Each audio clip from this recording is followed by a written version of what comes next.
Aus Europa sind auch keine Verhandlungsinitiativen gekommen, was ich sehr No negotiation initiatives have come from Europe either, which I deeply regret, apart from the Pope perhaps, but he was also strongly rebuffed. So in that respect, we will see how we get out of this war. I can only say there is no military solution. The personnel situation in Ukraine is dramatically bad, not least due to the departure of almost 700,000 able-bodied Ukrainian men. Alone, 200,000 live in Germany, receive citizens' income here, claim conscientious objection, and understandably do not want to return to Ukraine to fight for their country. At the same time, we are discussing sending our own sons and soldiers there to liberate Ukraine. This is a bizarre, crazy situation. Das ist eine bizarre, verrückte Situation im Grunde genommen.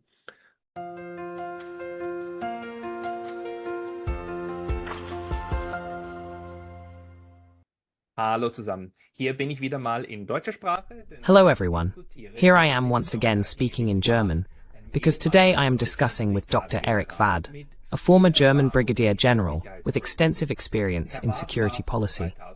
Mr. Vad was an advisor for security and defense policy in the Bundestag from 2000 to 2006, as well as a group leader in the Federal Chancellery, Secretary of the Federal Security Council, and military advisor to Chancellor Angela Merkel from 2006 to 2013. Recently, Dr. Vad authored a new book titled Deterrent or Frightening: Europe Without Security. And it is a book with a clear message. Europe must strengthen itself militarily and emancipate itself economically. Germany should be a driving force in this. Deutschland sollte dabei eine treibende Kraft sein. Währenddem ich mit einigen von Herrn Vads While I do not fully or even at all agree with some of Mr. Vad's recommendations, I find his analysis of current events very worth reading. This is because it clearly comes from a realist perspective, coupled with strong military considerations regarding European security. That is what we want to talk about today. Dr. Vad, thank you for taking the time. Dr. Vad, vielen Dank, dass Sie sich die Zeit nehmen. Yes, thank you as well, Mr. Lataz. Herr Vad, Sie haben ja Mr. Vad, you wrote your doctoral thesis on Karl von Clausewitz, if I saw that correctly. What would Mr. von Clausewitz say about today's security situation in Europe? über die heutige Sicherheitslage in Europa sagen? Naja, der Karl von Clausewitz ist jetzt doch schon jetzt... Well, Karl von Clausewitz has been dead for almost 200 years now, but he did write a very far-reaching book on war. About 40 years ago, as a young officer, I wrote a dissertation on the relevance of Clausewitz alongside my service. I did this under an Israeli military historian, Yehuda Wallach, who lived in a country that saw war as a means of politics to this day. That was very different in Germany 40 years ago. It is quite interesting to me that today in high politics we are dealing with the issue of war again. Back then, my dissertation on Clausewitz was somewhat criticized by experts because it focused on warfare. At that time, the aim was to prevent war, for example, within the framework of NATO's deterrent strategy. Im Rahmen der Abschreckungsstrategie der NATO zum Beispiel. Und man hat das dann ein bisschen entschuldigt, weil mein Doktorvater eben... And then it was somewhat excused because my doctoral advisor lived in a country where war still had to be a means of politics. This is an interesting phenomenon for me, that today many politicians are practically driving us into a military conflict and motivating us to do so. What would Clausewitz say?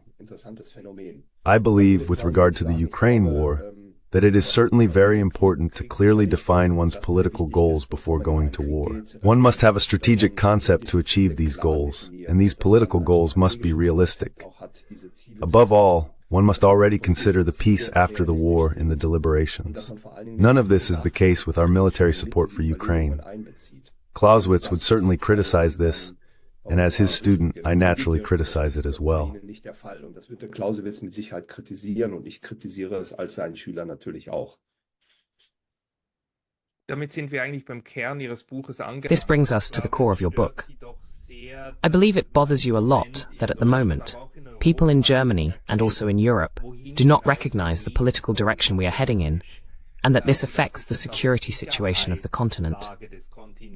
Could you perhaps briefly present the main theses or the main criticism of the book? Buches oder die Hauptkritik des Buches kurz vorstellen? Naja, die Hauptkritik des Buches ist einfach, dass man bezogen jetzt zum Beispiel auf den Ukraine. The main criticism of the book is that one must understand the political nature of the Ukraine war. It is a legitimate defensive war of an attacked country, and it is entirely legitimate for us to help this country. But one must also see that it is a proxy war between the USA and Russia. Behind Russia stands China as well. This significance of the war must be understood. Many analysts deny this and say it is not true. When one speaks of a proxy war, one is often labeled as a Putin sympathizer or accused of serving the Russian narrative. These are thought prohibitions that one has imposed on oneself. Die man irgendwo selbst induziert hat. Aber das ist natürlich so, dass der Hintergrund dieses Krieges, But it is, of course, the case that the background of this war is the geopolitical rivalry between the USA and Russia. The point is that we have a similar scenario to the Cuban Missile Crisis. In 1962, Kennedy could not allow the Soviet Union to establish a military presence in Cuba because that is a vital sphere of interest for the USA, to this day, the Caribbean and Panama. There have also been military interventions in recent years, and this is a sanctuary that dates back to the Monroe Doctrine, if you will. One must consider this strategic dimension of a conflict. The Cuban Missile Crisis is an example for me. Kennedy had to be ready to go as far as a nuclear war at that time. He could not allow it. Bis in einen Nuklearkrieg zu gehen. Er konnte das nicht zulassen. Und er hat es dann diplomatisch sehr klug und besonnen. And he then resolved this crisis and this war very diplomatically, wisely, and prudently. I miss that to this day because it is a similar scenario. The Russians cannot allow from their geostrategic position that the West essentially takes control of the Crimea region and the Black Sea region, and above all, deprives them of the possibility to guarantee control over the Black Sea coast by land, also with regard to the Black Sea Fleet, the only ice-free ports that Russia has. One simply has to understand this from the Russian perspective. By the way, it is similar with China. So China will remain adamant regarding the South China Sea and also Taiwan. Wird beinhart bleiben, was das südchinesische Meer anbelangt und auch Taiwan. Also wenn man einen dritten Weltkrieg provozieren will, dann muss man. So, if you want to provoke a third world war, you just have to declare Taiwan independent, and then it will certainly start. Turkey is doing something similar. Many people insisted very strongly on the right to self-determination for the Kurds from an international law perspective decades ago. Today, all of that is forgotten. But the Kurds are also waging a war in northern Iraq and in Syria, that is outside of Turkey. Turkey will never allow the Kurds to establish their own state, regardless of the right to self-determination and international law. They cannot do this out of strategic interest. They also form a buffer zone to prevent exactly this development, and they are doing this with military means. There are probably more examples. Also, das ist einfach so. Es gibt wahrscheinlich noch mehr Beispiele. Ich finde das sehr interessant, weil diese I find that very interesting because this analysis of yours, which I share, I can fully endorse. What you have said here, that one can simultaneously admit that a war is taking place that should not be happening in this way, and that Ukraine has a right to self-defense, but that this war was also provoked and that it could have been de-escalated at various points beforehand. One can perceive these two things at the same time. But it seems to me that in today's political discourse, this is not allowed, at least if you listen to the mainstream. What do you associate this with? And you have seen in Germany, at other times even during the Cold War, realism was a very important pillar in shaping its foreign policy. And that seems to be less the case today. Or how do you see it? Und das scheint mir ist heute weniger der Fall geworden. Oder wie sehen Sie das? Ja, dieser Realismus, der fehlt mir auch gerade bezogen. Yes, I also miss this realism, especially in relation to German foreign and security policy, which must be value-oriented or feminist. You know the terms from the debate, and that is precisely the political romanticism that has always led Germany astray. Now, regarding this conflict, Berlin essentially has no decisive role.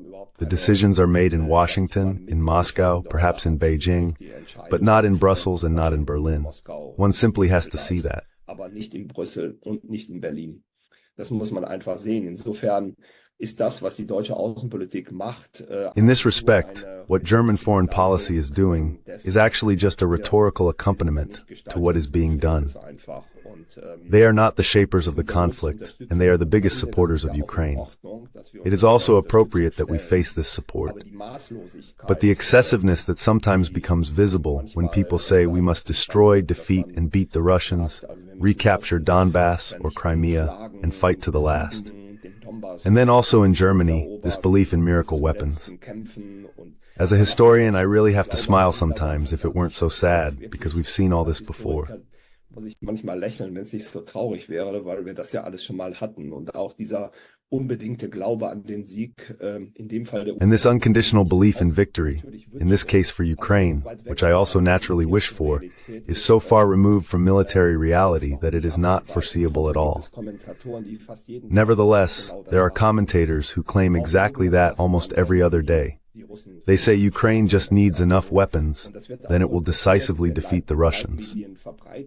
This is also spread in the mainstream media, but that is very, very far from the overall military situation and also from reality. This way of thinking in Germany, this well-intentioned idealism, has often led us to ruin. Was aber uns schon sehr oft ins Verderben geführt hat. Und wir müssen da wirklich aufpassen, auch mit unserer Rhetorik. And we really need to be careful, also with our rhetoric. So I'm very much in favor of choosing a realistic approach, also in our foreign and security policy, and not spreading these utopias further. Von sich gibt weiter. Ich vertrete immer wieder die Ansicht I repeatedly advocate the view and analysis that neutrality is a very important concept of realism.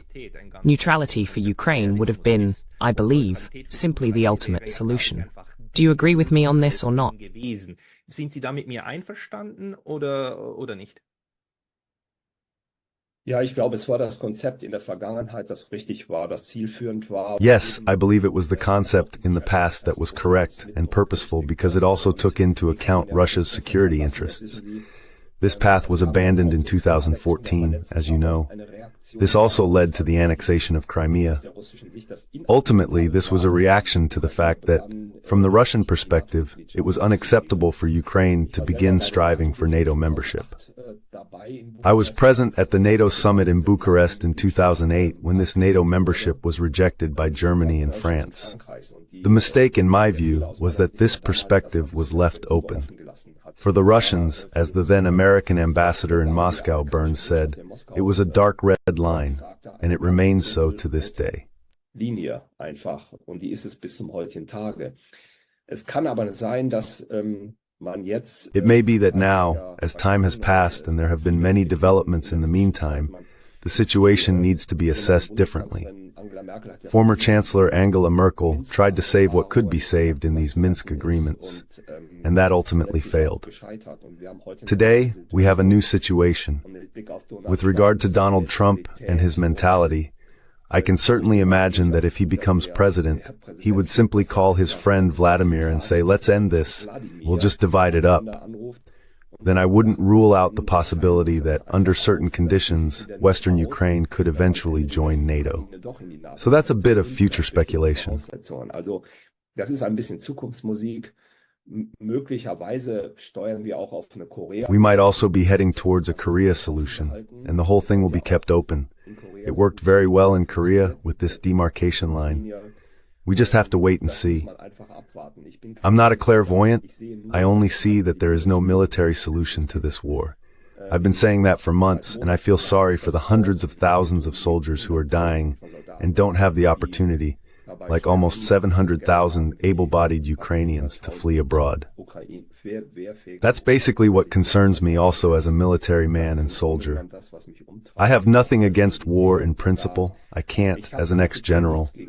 But I do have something against senseless wars, and I have something against it when...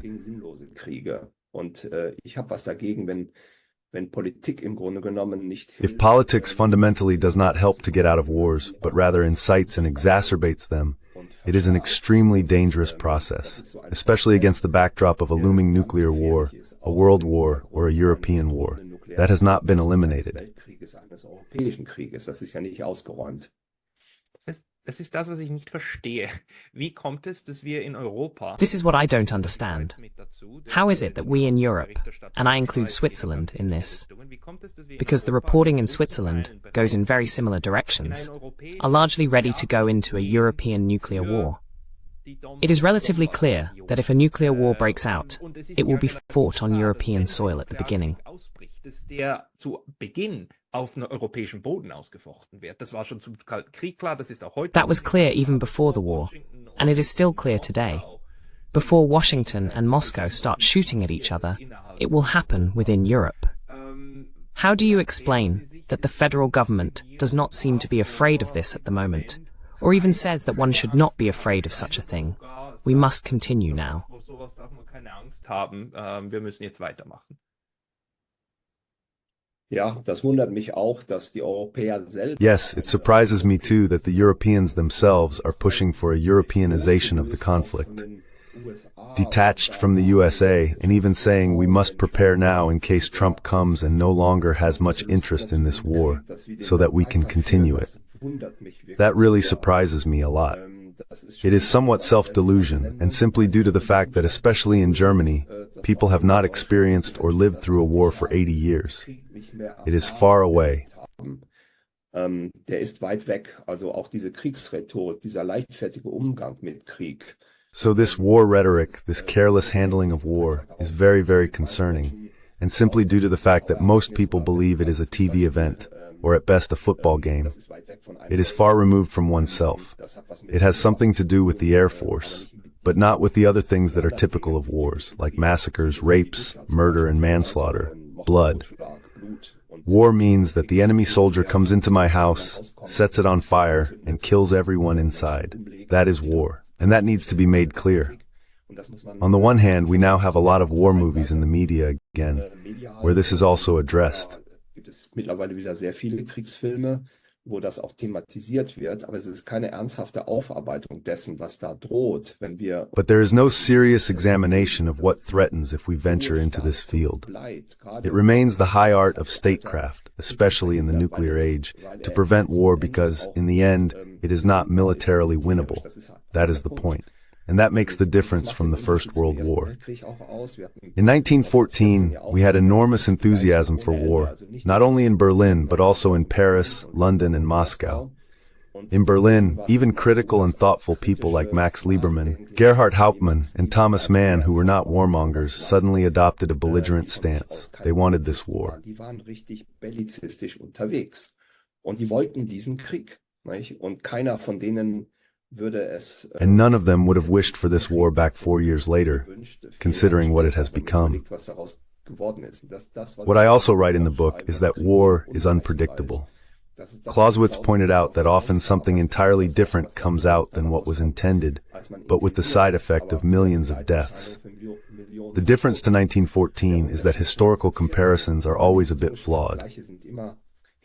People also use the appeasement policy towards Hitler to justify that one must deal with Putin, who is equated with Hitler, in the same way. These are all very flawed historical analogies. But there are parallels. Aber es gibt so Parallelen. 1914 zum Beispiel. 1914, for example. And massive differences, above all. In 1914, Germany had the strongest army on the continent. In 1914, Germany had politicians who knew the military, who had served, and did not come from pacifism and the peace movement, as is the case today. And in 1914, there were no nuclear weapons. That means, if we go to war, in any form, a European war, we have this scenario where we also cannot win this war militarily. Even there, we will eventually have to negotiate if we do not want to kill each other. So all these things must simply be considered before one so carelessly spreads war rhetoric throughout the country.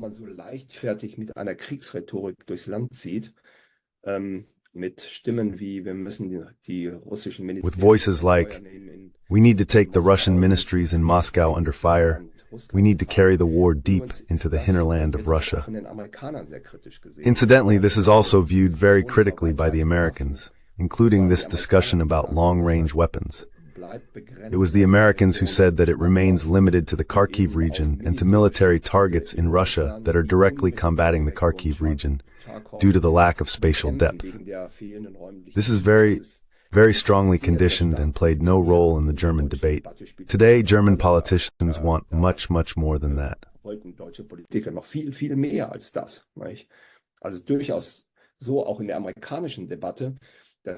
In the American debate, the Ukraine war is discussed much more critically in the political confrontation between Republicans and Democrats than in Germany. Here we really have a very, very consensus-oriented debate, and anyone who deviates from this feels it strongly. It is quite astonishing, this fundamentalism and the disregard for realpolitik, no matter the cost, to go all in and even deploy ground troops, is so far removed from military feasibility that one can only marvel at these caprices. Von der Realität, dass man sich nur wundern kann über diese Kapriolen.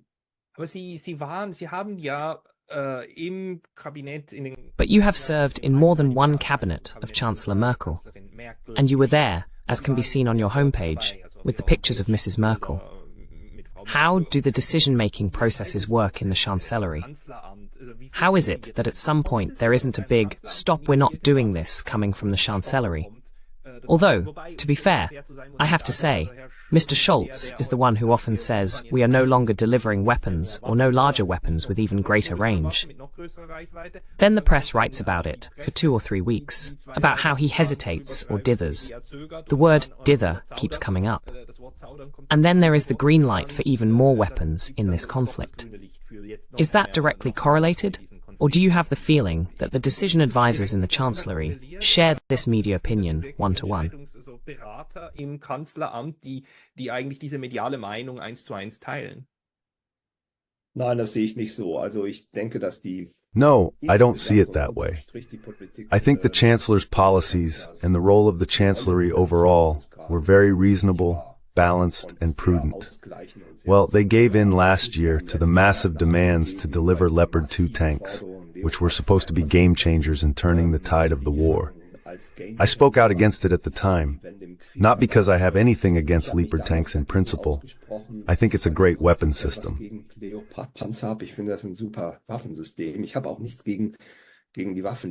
I also have nothing against the delivery of weapons. Only the goal of bringing about a turning point in the war with them was absolutely unrealistic at the time.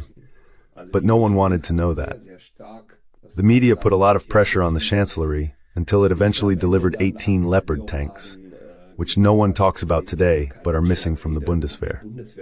That's the factual situation. It will take another year and a half before they have these 18 tanks back.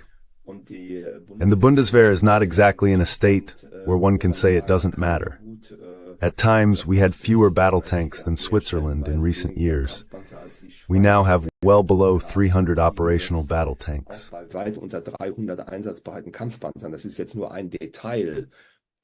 This is just a detail, but it must also be seen. The Chancellery has given in to this media and political pressure.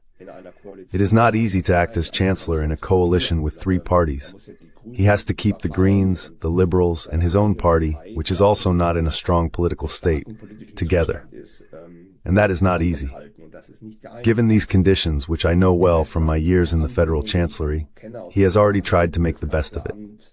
That must be acknowledged. Okay, und jetzt noch eine letzte Frage. Okay, and now one last question about your experiences, and then we'll move on to the recommendations you have. But something I still don't understand is, how is it that the Europeans, and especially the Germans, seem to have buried the investigation of Nord Stream 2? That there is no interest in finding that out. Can you explain that?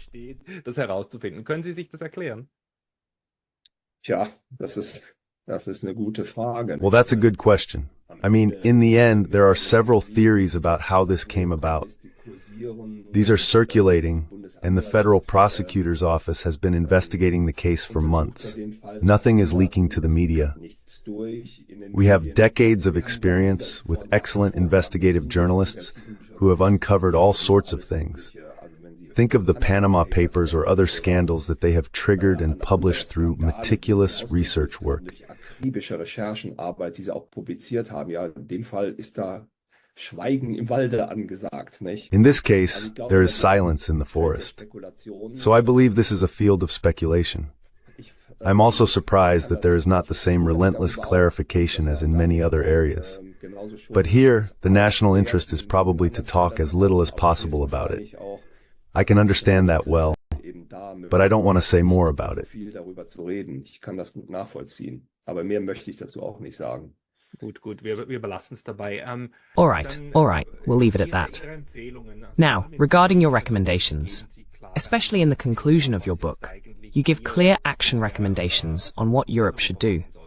Could you list your most important points and explain how they relate to the current world events? Wie die mit dem momentanen Weltgeschehen zusammenhängen. Naja, Europa ist eben weit davon entfernt, Well, Europe is far from being an independent security policy actor in this new, multipolar world. We not only have the USA, which has long lost its role in world order. They are in confrontation with China and Russia. Additionally, there is the formation and expansion of the BRIC states. So it is heading towards a multipolar world that cannot be denied. One has to see whether Europe wants to continue being the free rider of the USA. Militarily, we are. That is exactly the problem. We have never been as militarily dependent on the USA as we are today. Wir waren noch nie militärisch so abhängig von den USA wie heute. Und politisch war es noch nie so gefordert, dass man... And politically, it has never been so necessary to essentially pursue an independent European policy, together with the Americans in the Western Alliance. At the moment, I don't want to leave this alliance, which has proven itself for our security for 75 years. However, one must also critically consider its further development. It must not be that NATO essentially remains the anvil for worldwide American military operations. NATO is a defensive alliance, a defense alliance against threats. The new threat is certainly Russia, primarily China, but not only. We have to deal with that and prepare for it. Und damit muss man umgehen und darauf muss man sich auch vorbereiten. Und ich bin für Dialog und Interessenausgleich. And I am in favor of dialogue and balancing interests with Russia and also with China. But as a military person, I can only say that this is only possible in combination with military strength, which we currently do not have. There is certainly a need for action to bring our armed forces up to date so that we can protect Europe, both with military and non-military means. I explicitly pointed out in my book the huge open southern flank of Europe and the ongoing illegal migration that we do not have under control. That's just the way it is. And that is also a massive security problem. Und das ist auch ein massives Sicherheitsproblem. Also So it's not just a military issue, the security of Europe. We really need to urgently do something about it. And Europe must see itself as an equal partner to the USA, not just as a subordinate. That's not enough. Also, regarding our foreign policy, it's not sufficient for me if our foreign minister, if Blinken says something and she says the same thing in German 6 hours later. That's not enough. Even with regard to the Ukraine war, there are different interests of the Europeans compared to the Americans. These are not identical. The theater of war alone is over 5,000 miles away from the USA. Der Kriegsschauplatz ist über 5.000 Meilen von den USA entfernt. Er ist auf europäischem Boden. He is on European soil. We will also have Russia as a neighbor after this war, and we will have to deal with it. As Europeans, we cannot have an interest in experiencing a new edition of the Cold War, with a front line that is 4 or 5 times as long as it was back then. These are different interests, and we need to discuss them with our most important ally. It has always been the case that we have tried to combine military strength with dialogue and balancing interests, even in the history of NATO. This is the so-called Harmel Doctrine since the 1960s. That has always been our guiding principle. Das war immer unser Leitmotiv. Und wenn es darum ging, militärisch zu intervenieren, and when it came to military intervention in the strategic spheres of interest of the other, the competitor, we were always cautious. Think of the Hungarian uprising in 1956. At that time, Eisenhower was President of the United States, and there were calls for arms deliveries and support for the Hungarians. The West helped as much as possible, but there were no arms deliveries. Eisenhower said at the time that he would not start a third world war over Hungary. A similar example is the Czech crisis in 1968. 450,000 soldiers of the Warsaw Pact occupied and overran Czechoslovakia at that time.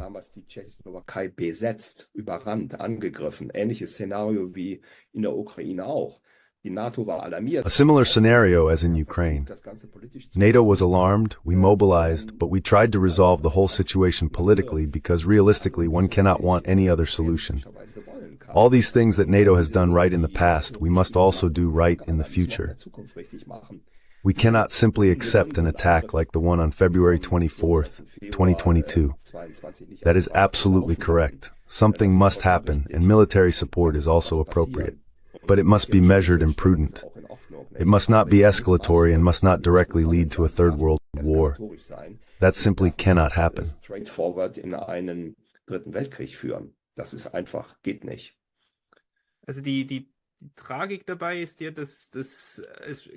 Well, the tragedy here is that it has become relatively clear by now that Russia's strategy in 2022 was to force negotiations through an invasion.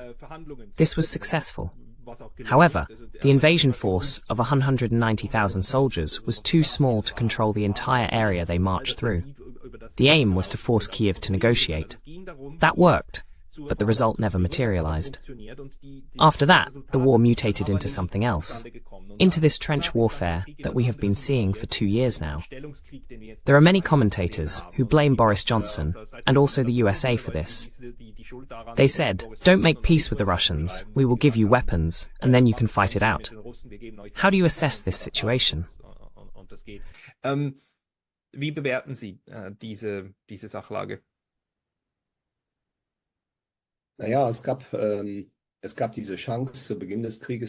Well, at the beginning of the war, there was certainly a chance to find a solution with the Istanbul talks.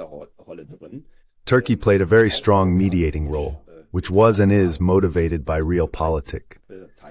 Turkey is an important NATO country. It has the second largest army in NATO in Europe and is of great geostrategic importance, much more significant than Germany, also for future conflicts. It is essentially the bridgehead of the West up to Central Asia. Turkey had a very balanced policy towards Russia.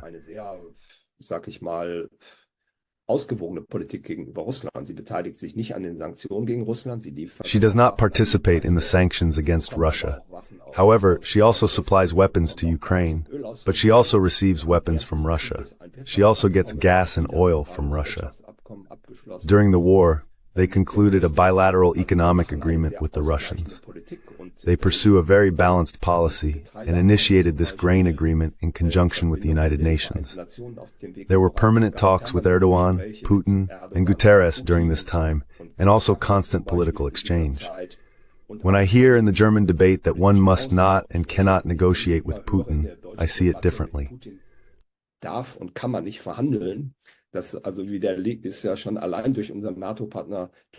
This has already been refuted countless times by our NATO partner Turkey. However, I believe that Turkey might now be out of a potential mediator role with regard to peace talks. I think that China, if we consider the Chinese-Brazilian peace proposal for negotiations from the end of May, picks up many points from the Istanbul talks. These in turn are also very much based on the Minsk agreements. It is quite possible that China will also succeed because the Russians have simply become junior partners of the Chinese. We have practically driven the Russians into this role, where one must also ask whether this was so wise from a Western perspective. Wo man sich auch fragen muss, ob das aus westlicher Sicht so klug war. Aber es ist nun mal so, die Chinesen haben sehr stark. But it is just the way it is. The Chinese have a very strong influence on Moscow, and are certainly an equal partner, especially with regard to the USA. It is quite conceivable that China will manage this, perhaps in the next few weeks and months. I don't know, and we have to wait and see. But the risk is, the Chinese have also ended the decades-long conflict between Saudi Arabia and Iran. That should not be underestimated. It wasn't the Americans, but China as a mediator. And if China succeeds in ending the Ukraine war, then they are no longer just a Eurasian power, but a power that from that day on has a say in European security.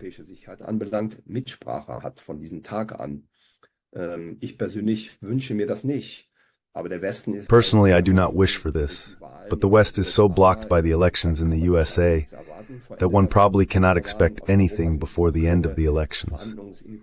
No negotiation initiatives have come from Europe either, which I deeply regret, apart from the Pope perhaps, but he was also very, very strongly rebuffed.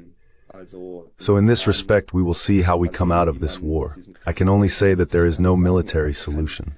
The personnel situation in Ukraine is dramatically bad, not least due to the departure of almost 700,000 able-bodied Ukrainian men. 200,000 of them live in Germany alone.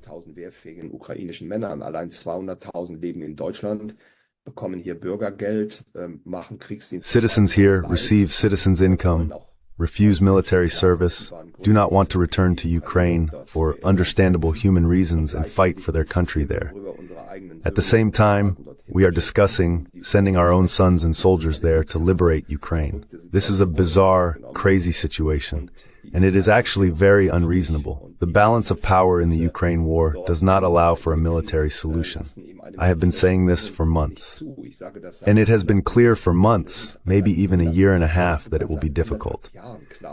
The American Chief of Staff, Mark Milley, had clearly stated before his retirement that a military solution is extremely difficult.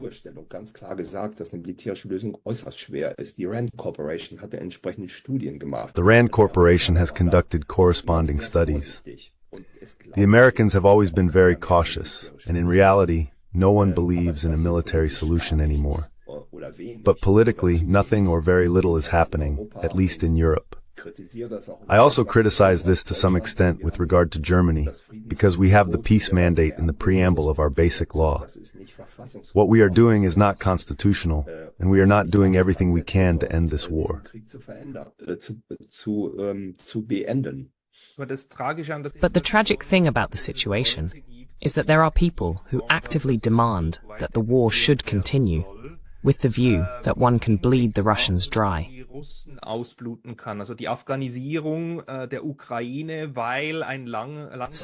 the Afghanization of Ukraine, because a prolonged guerrilla war of attrition, will eventually wear down the Russians. This mindset does exist, and also the idea that more Ukrainians need to be sent to fight there. This actually comes from the EU, saying we need to send people back, they need to go to the front. To me, that is profoundly inhumane, or at least sounds that way. The tragedy is that there are people who want to continue this war because they have an interest in letting Ukraine continue to bleed, especially in the interest of the USA. It is definitely not a European interest.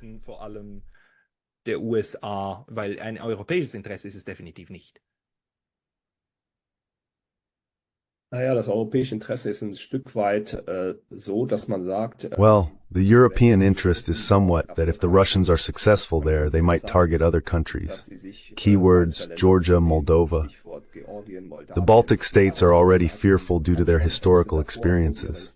One must consider the possibility that if the Russians are successful, they might develop a taste for more and say, it worked well, let's continue. This must be viewed critically. But it is not automatic, and one must be very careful with this domino theory. We always have the Vietnam War as a prominent example. The Americans believed that if they let Vietnam go and it became communist, then all of Southeast Asia would become communist.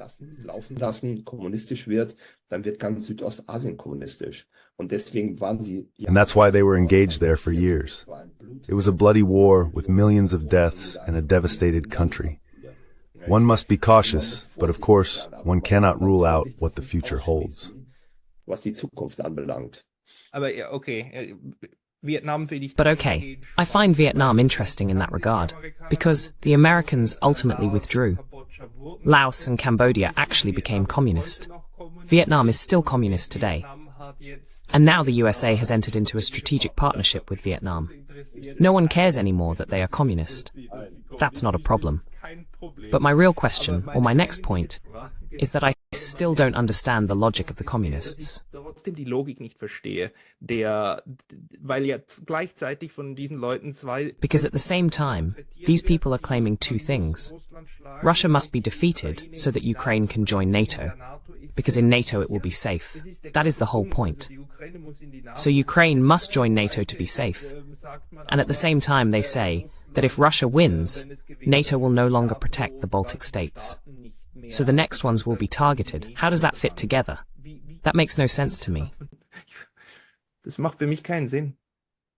Ja, das muss man abwarten, Herr Lothar. Yes, we have to wait and see, Mr. Lataz. I am also a bit torn.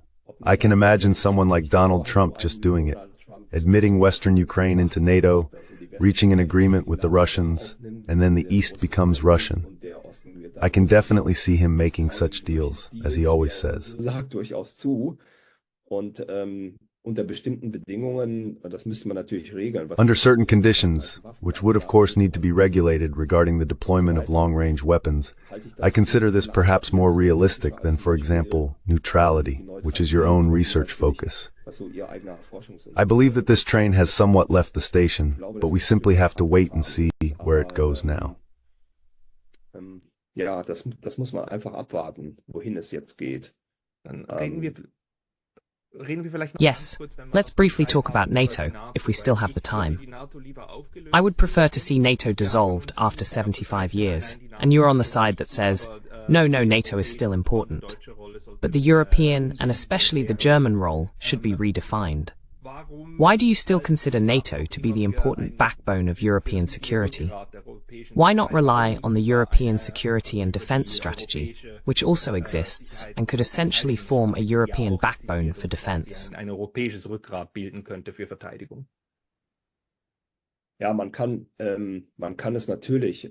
Yes, one can certainly wish for it. The best scenario would be if we had the United States of Europe, a strong military power and a government that acts sensibly.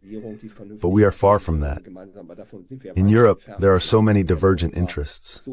Take the Baltic states and Poland, for example. For them, it is crucial never to fall into the Russian sphere of influence again, due to their historical experiences. They also welcomed NATO expansion at the time, which must also be acknowledged. Das muss man auch sehen. Die NATO-Erweiterung war natürlich objektiv gesehen von Anfang an. The NATO expansion was, of course, objectively speaking, a deterioration of Russia's strategic position from the very beginning. That is true. But one also had to deal with these countries and the fears and needs of these former Soviet republics. In this respect, they ultimately found a home in NATO, so to speak. We also had the discussion in Germany about whether the reunified Germany could remain completely in NATO. And we did it under certain conditions regarding East Germany. That can be system stabilizing, but it doesn't have to be. Und das kann systemstabilisierend sein, muss es aber nicht. Und wir haben nur im Laufe der Jahre die NATO-Ost... Over the years, we have uncritically advanced NATO's eastward expansion, increasingly disregarding Russian sensitivities. This ultimately escalated into the Ukraine war and is part of the prehistory of this conflict. People don't like to talk about it, but it is part of the truth of how this war came about. From my perspective, this war could have been easily prevented politically. It wouldn't have had to be fought if it had been handled sensibly. But as I said, it has happened now, and we have to see how we can get out of this war, as there is no military solution. This is a political task. Das ist eine politische Aufgabe. Das ist nicht mehr eine Frage an einen Ex-General. This is no longer a question for a former general. This is actually a question for a diplomat, for a politician. But they first need to come down from their war trip. I always try to help a little by critically pointing out that the military path is not a way to get out of the war. I wish there were such a way. Then it would be fine. But to defeat Russia, the strongest nuclear power in the world, given the balance of power on the ground, it is not enough to just supply weapons. You really have to go all in militarily. But even this war cannot be won because the Russians have nuclear weapons. And that doesn't get through to some people. Es gibt die Idee, die NATO einer globalen... There is the idea of a global NATO. Next weekend, we have the next NATO summit in Washington, and Japan and South Korea are also invited. What do you think about expanding NATO further instead of focusing more on the North Atlantic, which is actually implied in the name? Auf den Nordatlantik zu fokussieren, also was eigentlich im Namen stecken würde. Naja, von der Vertragslage ist es klar. Well, in terms of the contractual situation, it is clear. NATO is clearly regional and geographically limited to the North Atlantic. It is a clear defensive alliance, and that is also the reason for us Germans to be in this alliance. And it has proven itself over the last 75 years. In den letzten 75 Jahren ja auch bewährt. Jetzt muss man natürlich sehen, die Sicherheitslage hat sich geändert, die Musik spielt im Indo. Now, of course, one must see that the security situation has changed. The focus is on the Indo-Pacific, and that will also be the priority of the next American administration, whether it is Democratic or Republican. The Ukraine war will no longer be as much in focus. It is about the military containment of China, which is already underway. New alliance configurations are emerging, also on the Chinese side. They have founded the Shanghai Cooperation Initiative. China will respond to this, and the West must also respond. It is a very delicate situation. Es gibt eben da eine sehr diffizile Situation. Einige Pazifikstaaten wollen eben. Some Pacific states want to remain free from what they see as an expansive China and are seeking the protection of America. Others, like India, are acting between the two powers and do not want to be drawn into this new phalanx. This is the ongoing process that is currently taking place. Reasonable solutions need to be found. I don't actually see an expansion of NATO. That is something different. If we are active there, also militarily and also from the German side, then we should not overextend ourselves, because national and alliance defense is the core constitutional mandate of the Bundeswehr. Der Kern des Verfassungsauftrages der Bundeswehr ist, aber wir sind natürlich auch als Welthandelsmacht darauf angewiesen. But we are naturally also dependent as a global trading power on protecting the overseas routes, and that is why our Navy is deployed there. This is, of course, not without its challenges, given the systemic conflict between the USA and China. But that is the current situation. One must ensure through sensible security policy that these developments are managed and transformed into a stable order, so as not to be drawn into a military conflict over Taiwan. In my opinion, the Chinese are behaving very rationally and sensibly. Die Chinesen verhalten sich nach meiner Meinung sehr rational und sehr vernünftig. Also sie werden zwar in den westlichen Medien, although they are portrayed as very aggressive in the Western media, they have rarely used their military power, if I may say so, as a military person. They have these border conflicts with India every year, of course, and they once had that brief war against Vietnam, in which the People's Liberation Army did not perform well. But otherwise, there was nothing. However, they are massively upgrading their military. They are on their way to having the strongest navy of all time. This must be kept in mind. But this can only be achieved through smart, balanced policies and not according to the script of some politicians regarding the Ukraine war. Mancher Politiker bezogen auf den Ukraine-Krieg. Wenn es zu einem tatsächlichen Konflikt zwischen If there is an actual conflict between China and the USA, whether over Taiwan or over Philippine Islands, that is a military confrontation, should Europe declare itself neutral or stand behind the USA? Sollte Europa sich hinter die USA stellen? Ich denke, wir haben gar nicht die Wahl. I think we don't have a choice. We are a member of NATO. NATO has existed for 75 years. If a war breaks out, regardless of what we want or don't want, we are involved. That's just the way it is. That's realpolitik. And that's the situation. But even at the height of the Cold War, from a German perspective, we had chancellors like Willy Brandt and Helmut Schmidt, who didn't go along with everything that came from the USA, but helped shape it. Mitgestaltet haben, die auch bei, man muss auch sagen, Schröder bezogen auf den Irakkrieg damals. One must also mention Schröder, who clearly opposed German participation in the Iraq War at the time. We positioned ourselves differently and told our alliance partner, not like this. Above all, we did not advocate for Europeanization. We always ensured that during the Cold War, the Americans and the Western allies, for example in Germany, were always involved in our security.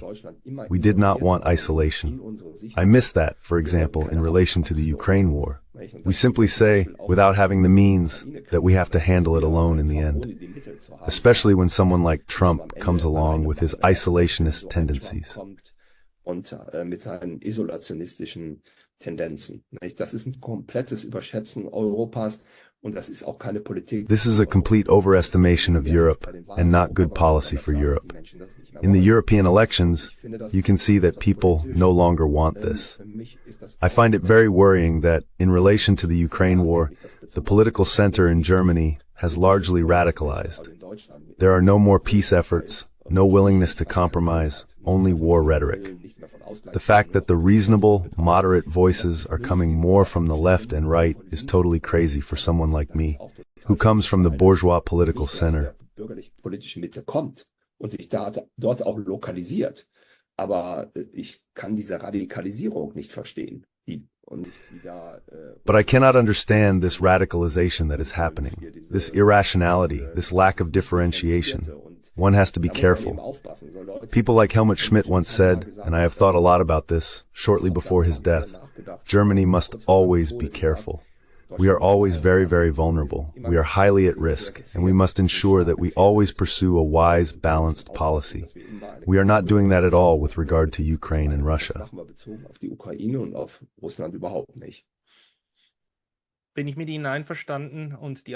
I agree with you, and the analysis of why this is the case will accompany us for years, if not decades. Dr. Vad, thank you. The link to your book will of course be included in the description for those who are interested. Is there another place where people can follow you?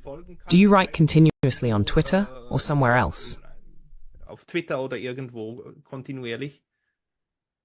Nein, das mache ich nicht. Also ich mache es mehr. No, I don't do that. I do it more as needed. I am often asked for interviews like by you. Others do that too. Then I see if I can do it. But ultimately, I also wrote the book because every participation in a TV talk or a conversation leaves out certain other aspects. Bestimmte andere Aspekte ausblendet. Und ich habe versucht, and I have tried to convey the most comprehensive picture possible of today's security landscape. One must embed the Ukraine war into international relations and understand what is happening there. I have tried to do that with the book, and that's why I have said everything I have to say there. I am glad about that because every conversation shortens the topic a bit. In that sense, I hope for many readers. The link will be included in the description. Dr. Vad, thank you very much. Thank you very much, Dr. Vad.